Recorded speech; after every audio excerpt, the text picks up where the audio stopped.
जय शिवराय मित्रांनो, आपण मागच्या भागामध्ये शिव मंदिर बघितले. आता आपण त्याच्या पुढे जाऊया.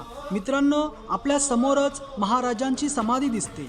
दुसऱ्या पायरीवरती नावाची पाटी आहे, ज्यांनी हा रायगड किल्ला 14 वर्षात बांधला. बांधताना स्वतःचं घर दार वाडं विकलं, कारण की रायगड बांधणीसाठी पैसे कमी पडले होते. पण राजांना ही बातमी कळली. मग राजांनी हिरोजींना विचारलं, रायगड किल्ला बांधण्याचे बद्दल तुम्हाला काय बक्षीस पाहिजे? 3 गावाची जहागिरी, सोनं नाणं, काय पाहिजे ते मागा, आम्ही तुम्हाला देण्यासाठी तयार आहोत.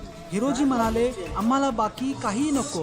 रायगडावरती रायगड किल्ला का बांधला की तुम्ही जगदीश्वराच्या दर्शनाला रोज सकाळी 5 वाजता येता आणि येताना तुमच्या उजव्या पायाची धूळ पायरीवरती पडेल. त्याच पायरीवरती आम्हाला एक नाव पाहिजे, सेवेचे ठाई तत्पर हिरोजी इंदुरकर, कारण की केलेले जेवढे कार्य तुमच्या चरणाशी अर्पण करायचं आहे. राजांनी हिरोजींना कडकडून मिठी मारली आणि वाह बहादूर, तुमच्यासारखी माणसं लाभली म्हणून हिंदवी स्वराज्य घडू शकले. जय शिवराय.